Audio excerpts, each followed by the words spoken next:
As one family, let us begin our celebration with our act of faith.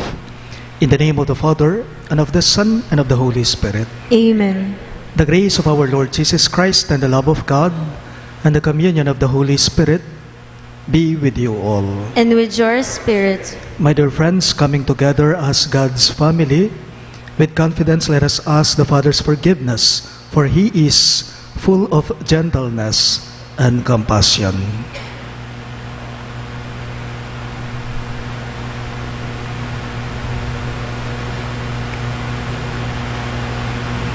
All together we say, I confess to Almighty God and to you, my brothers and sisters, that I have greatly sinned in my thoughts and in my words, in what I have done and in what I have failed to do, through my most grievous fault. Therefore I ask Blessed Mary, ever Virgin, all the angels and saints, and you, my brothers and sisters, to pray for me to the Lord our God. May Almighty God have mercy on us, forgive us our sins, and bring us to everlasting life. Amen.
Let us pray.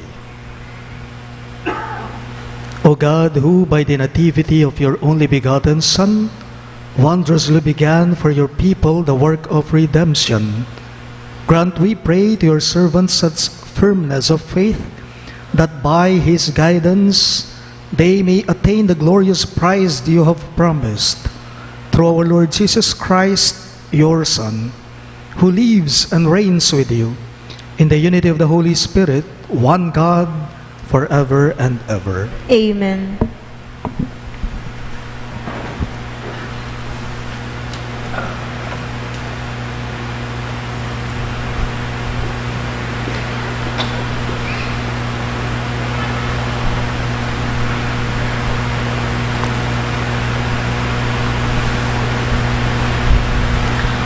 A reading from the first letter of St. John. Beloved, who is the liar? Whoever denies that Jesus is the Christ.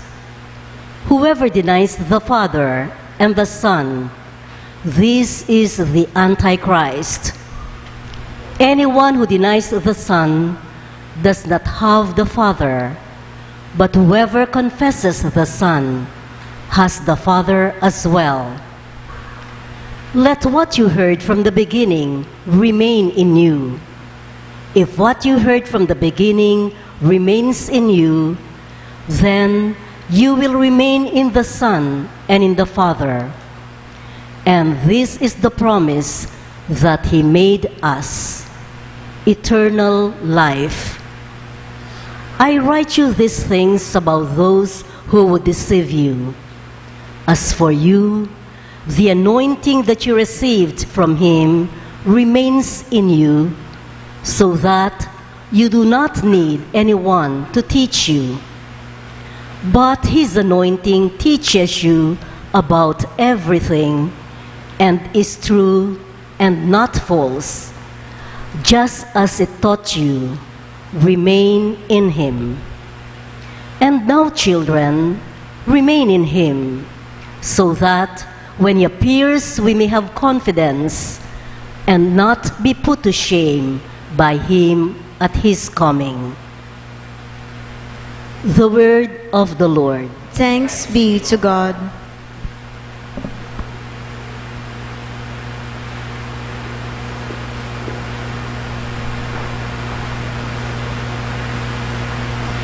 Let us respond to the verses with a psalm. All the ends of the earth have seen the saving power of God.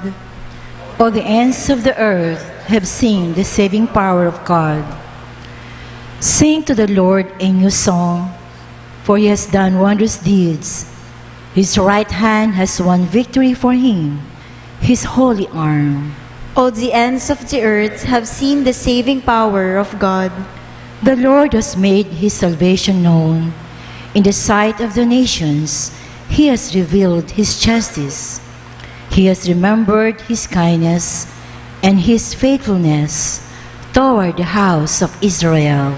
All the ends of the earth have seen the saving power of God.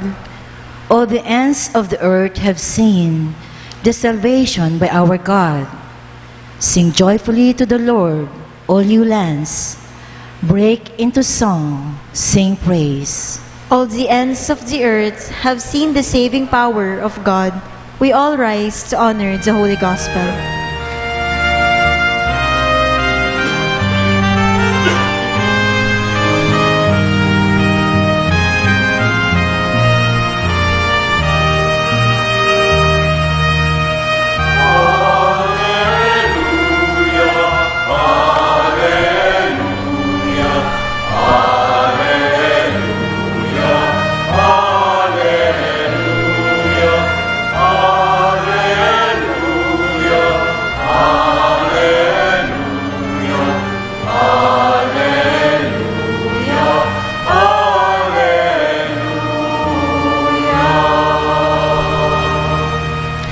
Altogether, in times past, God spoke to our ancestors through the prophets.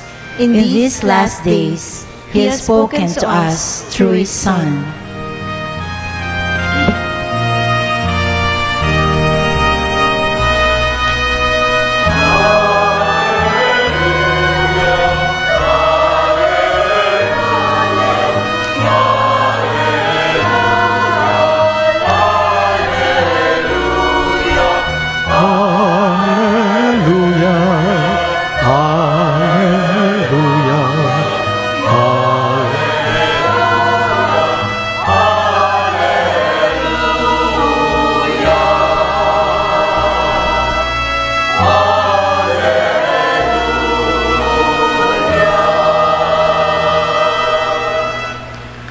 The Lord be with you. And with your spirit. A reading from the Holy Gospel according to Saint John. Glory to you, O Lord. This is the testimony of John. When the Jews from Jerusalem sent priests and Levites to him to ask him, "Who are you?" He admitted and did not deny it, but admitted, "I am not the Christ." So they asked him, "What are you then? Are you Elijah?" And he said, "I am not." "Are you the prophet?"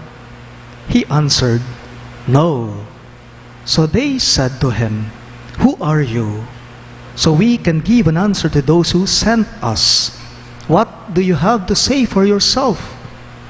He said, "I am the voice of one crying out in the desert, 'Make straight the way of the Lord.' As Isaiah, the prophet said." Some Pharisees were also sent. They asked him, "Why then do you baptize if you are not the Christ or Elijah or the prophet?" John answered them, "I baptized with water, but there is one among you whom you do not recognize, the one who is coming after me, whose sandal strap I am not worthy to untie."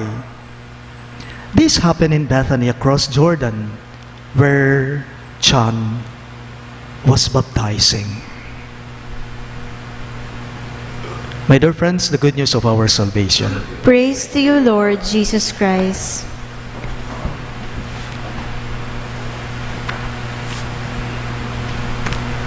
Magandang gabi po sa inyong lahat. Merry Christmas and Happy New Year po. Christmas pa po. Until the Epiphany. Isang araw daw po minsan, may isang haring pumunta sa isang syudad sa kanyang imperyo na kanyang nasasakupan. Alam po ninyo, ang haring ito, nang siya'y bumisita sa mga nasasakupan niya, nakasakay po siya sa kanyang kabayo. Nang makita po siya ng mga tao, ng mga nasasakupan niya, nagsigawan lahat sila at nagpalakpakan sila nang makita nila itong haring nakasakay sa kanyang kabayo. Pero nang mapansin din po ito ng kanyang kabayo, tuwang-tuwa ito. Bakit? Sa isip po kasi ng kabayo, akala niya pati siya, pinapalakpakan siya at pinaparangalan siya ng mga tao. Akala niya pati siya ay pinapalakpakan ng mga taong nasasakupan ng hari. Kaya't ang ginawa po, alam ninyo, nung kabayo, nung siya'y nasa sentro na ng plaza, habang nakasakay sa kanyang hari, ang ginawa niya, itinaas niyang kanyang ulo habang palakad-lakad siya sa plaza.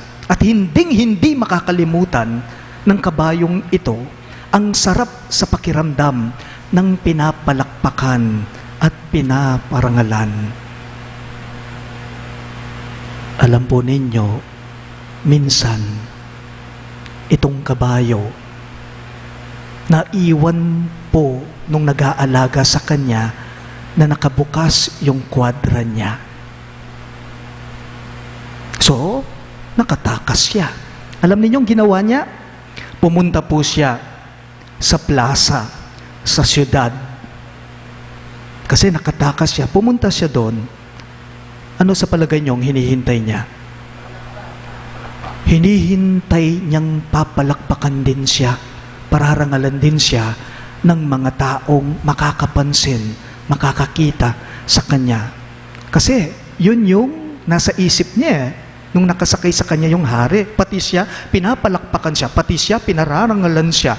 Alam ninyo, ni isa sa mga taong naroroon, wala pong nakapansin sa kanya. Wala mang pumansin sa kanya, deadma lang sila sa kanya. At sa oras ding yon, naging malinaw na ngayon. Naging malino na kaniting kabayo na hindi naman pala talaga siya yung pinapalakpakan, kundi yung haring nakasakay sa kanya. Napapansin lamang siya kapag nakasakay ang hari sa kanya. I believe this is also what our gospel is trying to tell us today. Hindi naman po talaga si Juan Bautista ang Mesiya. Malinaw sa ating pagbasa. I am not the Christ, he said. Hindi naman talaga si Juan Bautista ang Mesiya. Kahit paman din po siya, ito'y pinatutuon niya. Kumbaga, ang pinapahayag lamang ni Juan Bautista sa mga tao noon ay ang Mesiya na nakasakay sa akin, sabi ni Juan, ang Mesiya na nasa kanya, yun ang dapat pinaparangalan. Yun ang dapat pinapalakpakan. Si Juan Bautista po ay hindi katulad nung kabayo sa aking ikinuwento. Kasi naman, kay Juan Bautista, alam niya, malinaw sa kanya, na ang dangal niya ay nasa paglilingkod sa Mesiya. So, ibig sabihin, nakikilala lamang siya dahil sa Mesiya. I am not the Christ, John said.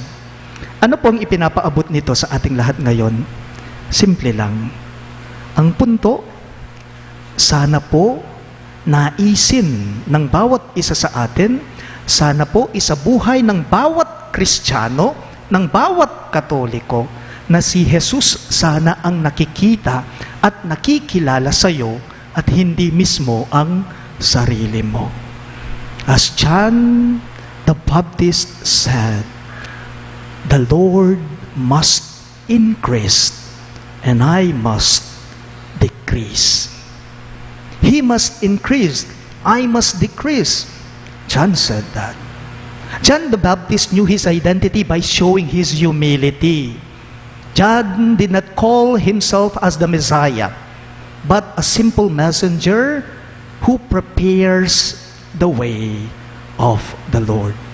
Sa pamamagitan ni Juan Bautista, nakilala ang Mesiya.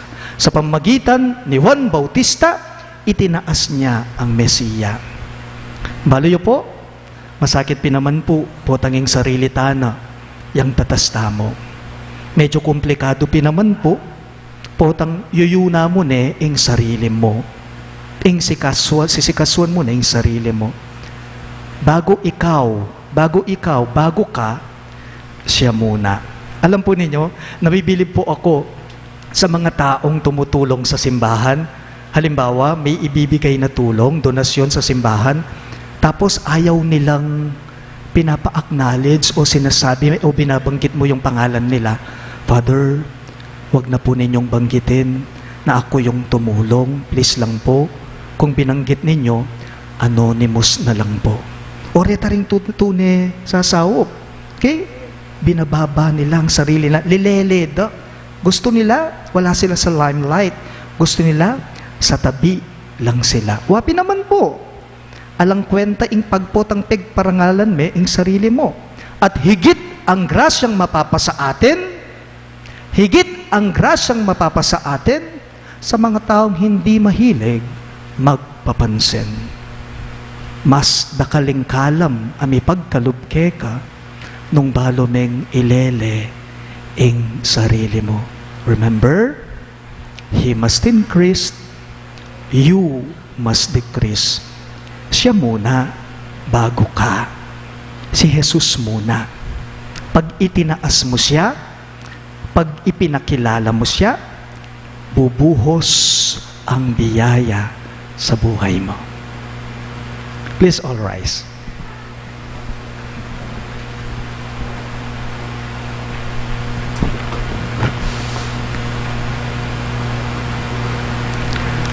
Saint John the Baptist considered himself unworthy of the work entrusted to him by God.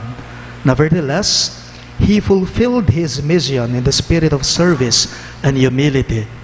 With that same spirit, let us now approach the Father to assist us in our needs. In every petition, you shall respond, Divine Master, let your Spirit be upon us. All of us, please.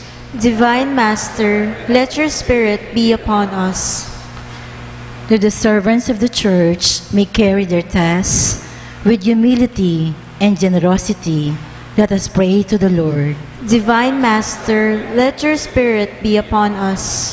That civil authorities may have the sincere intention of working for the welfare of all citizens and seeking the common good instead of their own interests, let us pray to the Lord. Divine Master, let your Spirit be upon us. That parents and teachers may inspire and encourage their children and students to persevere despite hardship and failure, let us pray to the Lord.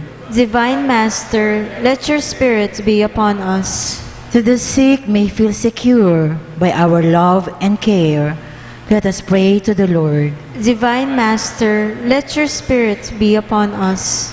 That the dead may find peace and happiness in the kingdom of God, let us pray to the Lord. Divine Master, let your Spirit be upon us. Let us also include in our prayers the following intentions. For the thanksgiving of Friends of St. Jude, Black Hamper Laundry, Jeronimo Reyes III and Rosario Reyes and family, Juliana Sibal and family, Al Maria's Tracking Services, and Sound Love Lights and Sounds, Casupey R.C. Santos, for the birthday thanksgiving of Clarence Miguel Yabut, for the special intention of Leila Abiog, Evelyn De La Rosa, Mark Herald Dalay, Mario and Mercy Patawaran, Mark Alvin Santos, the St. Jude Thaddeus Parish Pastoral Council, the St. Jude Village officers and homeowners, for the good health of Sunny Bustos, Paz Suing, Anita Teodin, Ines Sunga, Richard Cabalya, Diana Bravo and family, Danica Jofel Santos, Edwin Cao,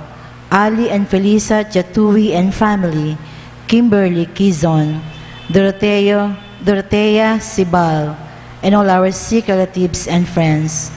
For the eternal repose of the souls of Norma, Maria Virginia, Marcelo, Dolores, Roman, Manuel Tonyo, Mark Louis, Juanita, Gregoria, Carlos, Corazon, Francisca, Luis Gabriel Salangsang, Alfonso Salamat, Cesar Vitug, Adolfo Alfonso, Daniel Santos, and all souls in purgatory, let us pray to the Lord. Divine Master, let your spirits be upon us. Let us now pray for our personal intentions.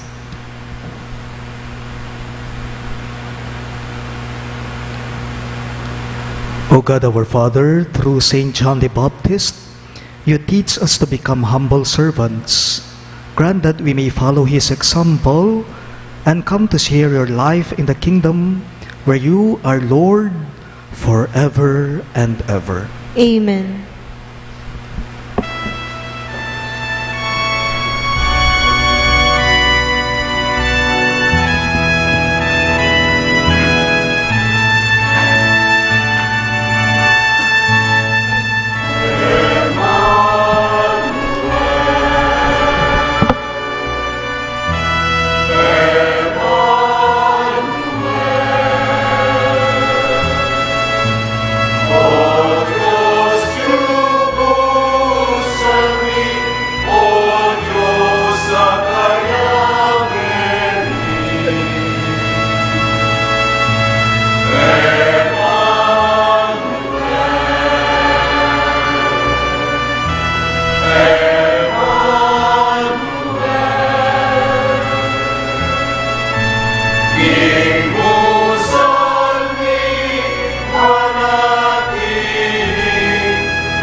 Pray, my dear friends, that my and your sacrifice may be acceptable to God, the Almighty Father. May the Lord accept the sacrifice at your hands for the praise and glory of his name, for our good and the good of all his holy church. O God, who through your Son raised up your eternal light for all nations, grant that your people may come to acknowledge the full splendor of their Redeemer, that bathed evermore in his radiance, they may reach everlasting glory.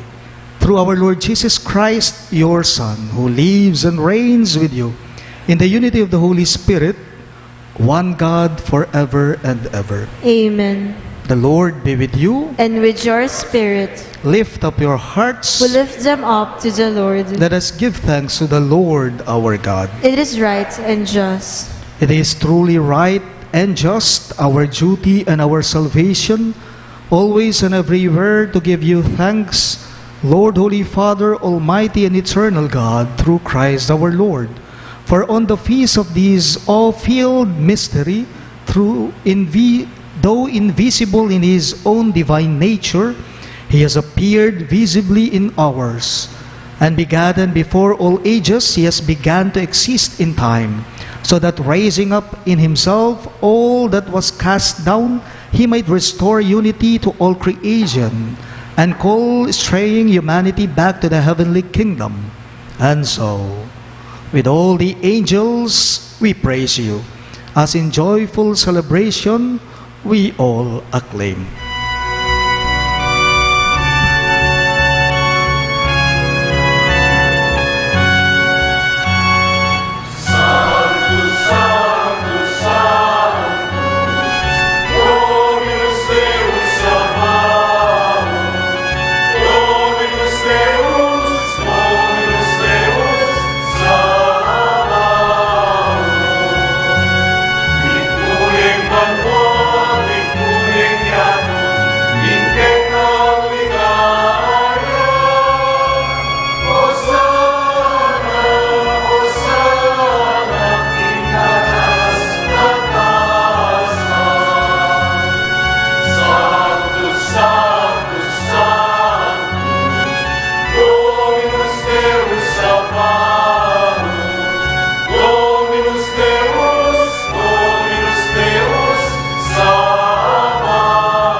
You are indeed holy, O Lord, the fount of all holiness.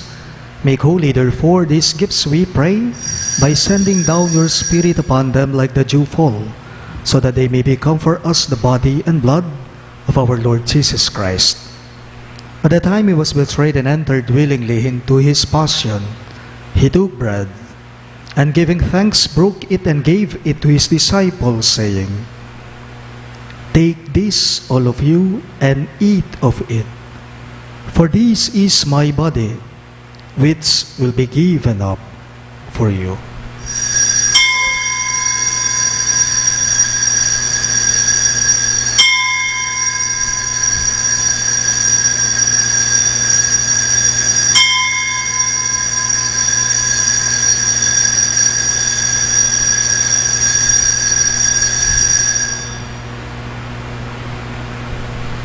In a similar way, when supper was ended, He took the chalice, and once more giving thanks, He gave it to His disciples, saying, "Take this, all of you, and drink from it. For this is the chalice of my blood, the blood of the new and eternal covenant, which will be poured out for you and for many, for the forgiveness of sins. Do this in memory of me."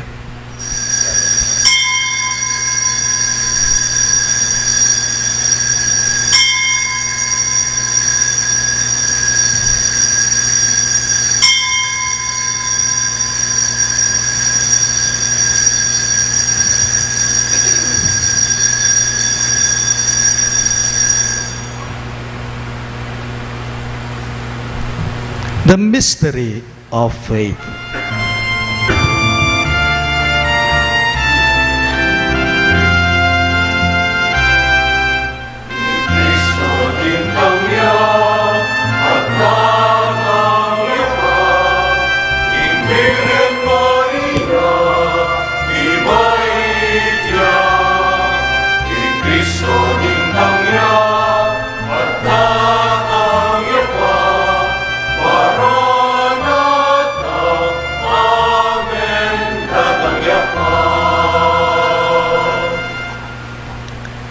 Therefore, as we celebrate the memorial of his death and resurrection, we offer you, Lord, the bread of life and the chalice of salvation, giving thanks that you have held us worthy to be in your presence and minister to you.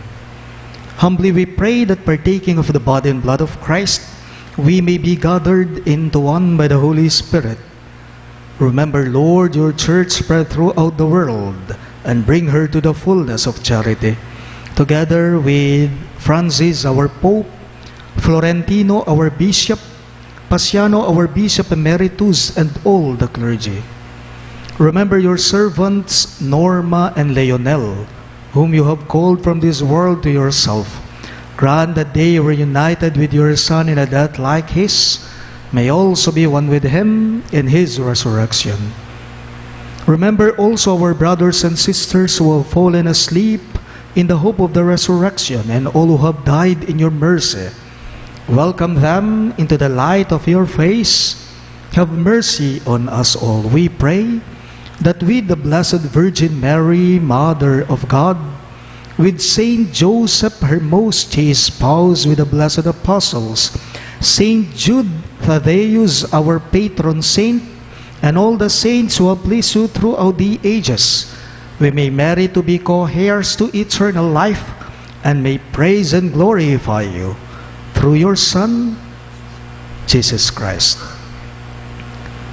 Through him, with him, and in him, in the unity of the Holy Spirit, all glory and honor is yours, Almighty Father, forever and ever.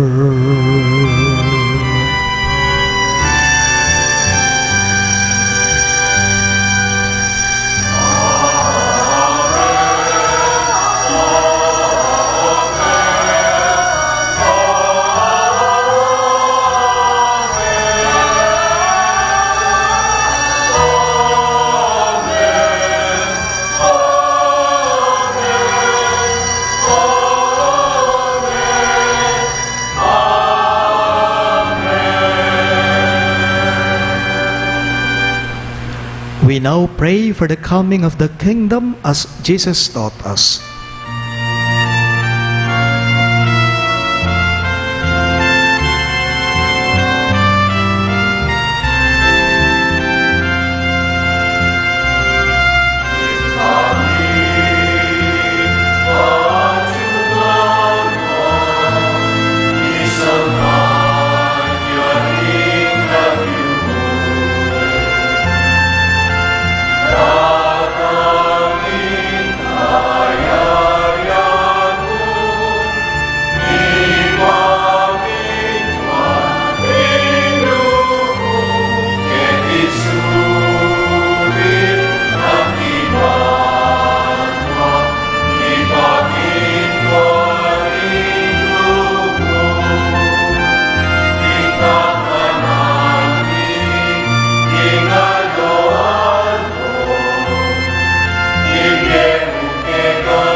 Deliver us, Lord, we pray, from every evil. Graciously grant peace in our days, that by the hope of your mercy, we may be always free from sin and safe from all distress, as we await the blessed hope and the coming of our Savior, Jesus Christ. For the kingdom, the power, and the glory are yours, now and forever. Lord Jesus Christ, who said to your apostles, "Peace I leave you, my peace I give you," look not on our sins, but on the faith of your church, and graciously grant her peace and unity, in accordance with your will, who live and reign forever and ever. Amen. The peace of the Lord be with you always. And with your spirit. Let us offer each other the sign of peace. Peace be with you.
Behold Christ Jesus our Lord. He is the Lamb of God who takes away the sins of the world. Happy are those who are called to His supper. Lords, I am not worthy that you should enter under my roof, but only say the word, and my soul shall be healed.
Let us pray. Grant, we pray, Almighty God, that by the power of these holy mysteries, our life may be constantly sustained. We ask this through Christ our Lord. Amen. We now pray the prayer of blessing for the sick. God, our almighty and loving Father, we beseech you to grant everlasting health to all of us who believe and trust in your mercy. Mercifully hear our prayers for all the sick members of our family, friends, relatives, and co-parishioners, including myself and my particular illness.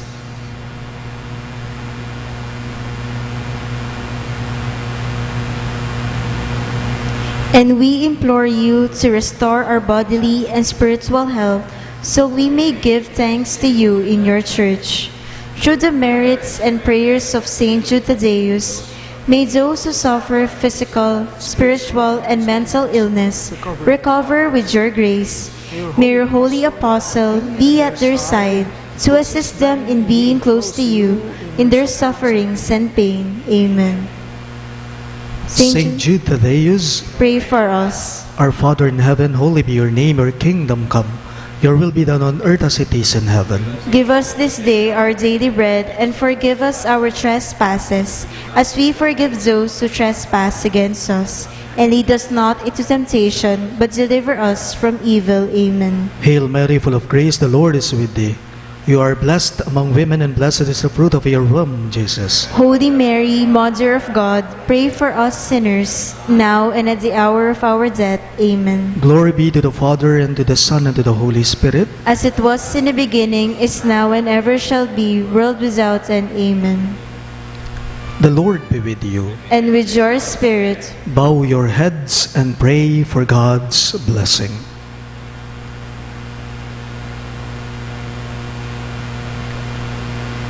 May God, the source and origin of all blessing, grant you grace, pour out His blessing in abundance, and keep you safe from harm throughout the year. Amen. May He give you integrity in the faith, endurance in hope, and perseverance in charity, with holy patience to the end.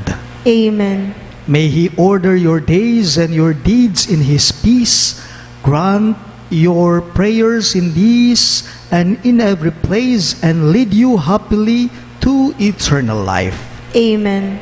And may the Almighty God bless you, the Father, and the Son, and the Holy Spirit. Amen. The Mass is ended, and our mission begins. Thanks be to God.